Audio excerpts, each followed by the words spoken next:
Hello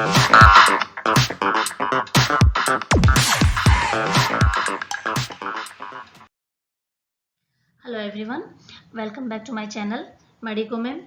आज का हमारा जो वीडियो का टॉपिक है वो बहुत ही इम्पोर्टेंट टॉपिक है और उसमें से एग्जाम में तो आते ही आते हैं क्वेश्चन, लेकिन वो आपके प्रैक्टिकल की बेस पर भी ही उसमें से बहुत सारे क्वेश्चन आपके बनते हैं और वाई में भी पूछे जाते हैं। इसके अलावा प्रैक्टिकल भी इसमें करवाया जाता है। तो आज का जो हमारा टॉपिक है वो है यूरिन एग्जामिनेशन।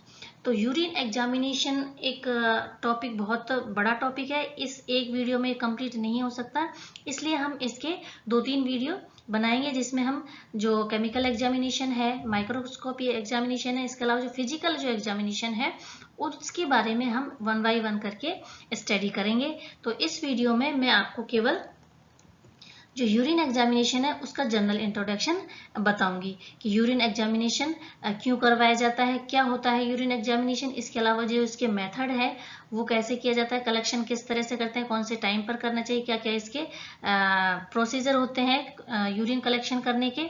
तो ये जो इसका जनरल इंट्रोडक्शन है वो हम इस वीडियो में देखने वाले हैं।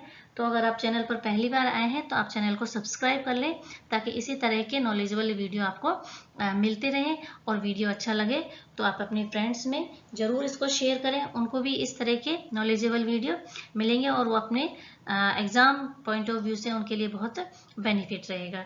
तो चलिए स्टार्ट करते हैं हम आज का हमारा जो वीडियो। सबसे पहले जो हमें इसका इंट्रोडक्शन देख लेते हैं कि यूरिन एग्जामिनेशन क्या होता है, क्यों करवाया जाता है। तो यूरिन एग्जामिनेशन क्या है? Urine can be used to look for physical biochemical abnormalities.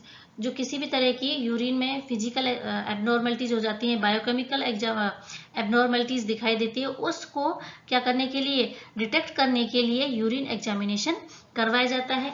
इसके अलावा इसमें और क्या किया जाता है, to diagnose for UTI, diabetes, kidney disease और अदर मेटाबॉलिक कंडीशन। मतलब डॉक्टर के पास आप जब भी जाते हो तो सबसे पहले वो क्या करवाता है, आपका कुछ डायग्नोसिस करवाते हैं, जिनमें से यूरिन जो एग्जामिनेशन है वो बहुत ही वाइडली किया जाता है या बहुत ही ज़्यादा फ्रीक्वेंटली में इसको करवाया जाता है। क्यों करवाया जाता है? ये तो जैसे कोई यूटीआई हो गया किसी को, अगर किसी को यूटीआई की प्रॉब्लम हो गई, यूरिनरी ट्रैक्ट इन्फेक्शन की, तो उस कंडीशन में डॉक्टर उसको जो एग्जामिनेशन करवाने के लिए बोलता है कि उसको यूरिन एग्जामिनेशन करवाना चाहिए। फिर किडनी की कोई किसी भी तरह की उसमें प्रॉब्लम है इसमें, या फिर कोई मेटाबॉलिक उसको कंडीशन हो जाती है, तो ये जो सारी कंडीशंस हैं इसमें यूरिन एग्जामिनेशन मोस्टली करवाया जाता है। या फिर प्रेगनेंसी होगी तो उसमें भी क्या किया जाता है, यूरिन एग्जामिनेशन करवाया जाता है। तो बॉडी में जितनी भी कोई ज़्यादातर एबनॉर्मलिटीज हो जाती हैं तो उनको डिटेक्ट करने के लिए मोस्टली जो टेस्ट करवाया जाता है वो पहले वो किसको करवाया जाता है, यूरिन टेस्ट करवाया जाता है। या जैसे एल्बुमिन है या फिर अदर जो आपके जैसे डायबिटीज़ वगैरह हो गया, उसको डिटेक्ट करने के लिए ये जो टेस्ट करवाया जाता है। तो इसके अलावा अब हम जो कलेक्शन ऑफ यूरिन है वो कैसे किया जाता है। तो जो यूरिन का कलेक्शन करते हैं वो क्या किया जाता है, रैंडमली भी कर सकते हैं या फास्टिंग में भी करते हैं। तो कौन कौन सी ऐसी कंडीशंस हैं जिनमें रैंडमली करा जाता है, या कौन कौन सी ऐसी कंडीशन है जिसमें फास्टिंग में यूरिन कलेक्शन करवाया जाता है। तो आप देख सकते हैं इसमें कि जो रैंडम स्पेसिमेन है वो क्या कर सकते हैं, किसी भी टाइम पर लिया जा सकता है। जो रैंडम स्पेसिमेन लेते हैं, यूरिन कलेक्शन करते हैं, उसका मतलब ये होता है कि कभी भी यूरिन कलेक्ट कर सकते हैं। जैसे कि कोई रूटीन एग्जामिनेशन हो गया तो उसमें रैंडम स्पेसिमेन लिए जाता है।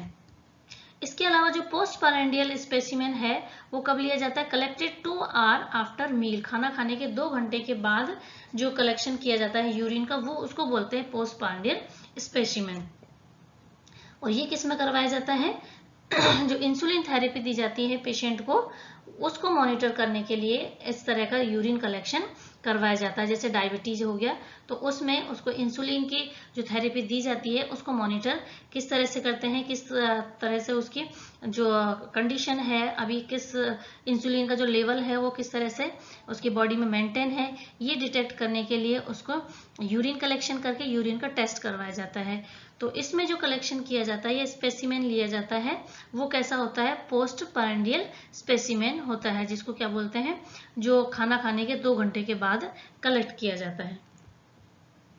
इसके बाद फर्स्ट मॉर्निंग जो स्पेसिमेन है वो कैसा होता है, एसिडिक पीएच में होता है और मोस्ट कंसंट्रेट होता है। मोस्ट कंसंट्रेट मतलब उसकी जो डेंसिटी है वो ज्यादा होती है। जैसे सुबह सुबह का जो यूरिन होता है उसमें क्या होता है, एसिडिक होता है और कंसंट्रेशन क्या होती है उसमें ज्यादा होती है, मतलब ज्यादा उसमें डेंसिटी पाई जाती है।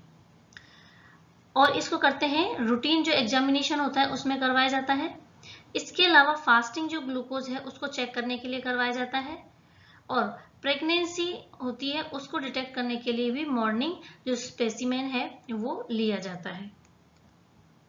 इसके बाद आता है 24 आवर स्पेसिमेन। एक स्पेसिमेन और भी लिया जाता है 24 आवर स्पेसिमेन। इसका मतलब क्या था, होल डे एंड होल ये नाइट यूरिन कलेक्टेड, मतलब पूरे दिन और पूरी रात का क्या किया जाता है, यूरिन कलेक्ट किया जाता है, उसको बोलते हैं 24 आवर स्पेसिमेन। इसके अलावा है मेथड ऑफ कलेक्शन। इसके कौन कौन से यूरिन कलेक्शन के मेथड होते हैं। सबसे पहले होता है mid stream specimen. Mid stream जो स्पेसिमेन है वो किस तरह से कलेक्ट करेंगे, collected after voiding initial urine of half of urine, मतलब जो स्टार्टिंग का जो यूरिन है उसका हाफ क्या कर देते हैं, उसको डिस्कार्ड कर देते हैं और उसके बाद क्या लिया जाता है, उसका यूरिन कलेक्शन किया जाता है। ठीक है, collecting after voiding initial half of urine, जो स्टार्टिंग का जो यूरिन है उसका हाफ उसको डिस्कार्ड कर देंगे और उसके बाद क्या लेते हैं, स्पेसिमेन लिया जाता है, ये यूरिन कलेक्शन लिया जाता है, उसको बोलते हैं मिड स्ट्रीम स्पेसिमेन। इसका यूज होता है use for all type of examination, सभी प्रकार के जो एग्जामिनेशन होते हैं उसमें इसको यूज लिया जाता है। इसके बाद आता है clean catch specimen. Clean catch specimen किसको बोलते हैं, urethral opening clean with soap and water. जो यूरेथ्रल ओपनिंग होती है उसको साबुन और पानी से अच्छी तरह से वॉश करने के बाद स्पेसिमेन लिया जाता है, तो ऐसे स्पेसिमेन को क्या कहा जाता है, क्लीन कैच स्पेसिमेन बोला जाता है।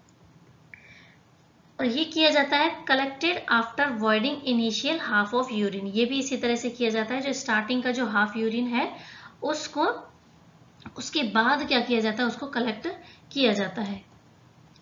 And use for bacteriological analysis.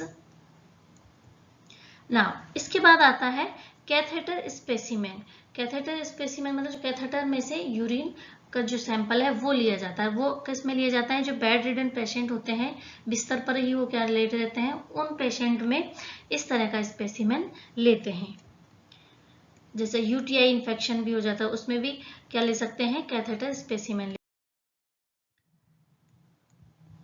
अब है प्रिजर्वेशन ऑफ यूरिन सैंपल। जो यूरिन सैंपल ले लिया उसका प्रिजर्वेशन कैसे करेंगे, उसको सुरक्षित कैसे रहेंगे ताकि स्पेसिमेन है वो खराब नहीं हो, और अगर उसमें किसी भी तरह का कोई एरर आ जाता है तो जो टेस्ट होगा उसमें भी क्या होगा, डिफॉल्ट होने के चांसेस रहेंगे। तो यूरिन का जो सैंपल है उसको क्या कर जरूरी होता है, उसका प्रिजर्वेशन होना बहुत जरूरी है। तो प्रिजर्वेशन के लिए क्या करते हैं, उसको test to be done within 2 hour. जैसे ही सैंपल लिया, सैंपल लेने के 2 घंटे के अंदर अंदर क्या हो जाना चाहिए, उस सैंपल का टेस्ट हो जाना चाहिए।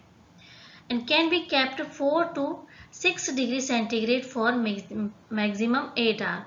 अगर आपके पास क्या है कि उसको ले जाने या ट्रांसपोर्ट करने की कोई वो नहीं है, 8 घंटे तक क्या आप उस सैंपल को नहीं पहुंचा सकते, तो आपको क्या करना पड़ेगा, उसको एक जो एडिक्वेट टेम्परेचर होता है उसके अंदर क्या है, सैंपल को रखना पड़ेगा, नहीं तो क्या हो जाएगा, वो खराब हो जाएगा सैंपल। उसमें जो बैक्टीरिया, वायरस या माइक्रो ऑर्गेनिजम्स होते हैं वो क्या हो जाएंगे, नष्ट हो जाएंगे।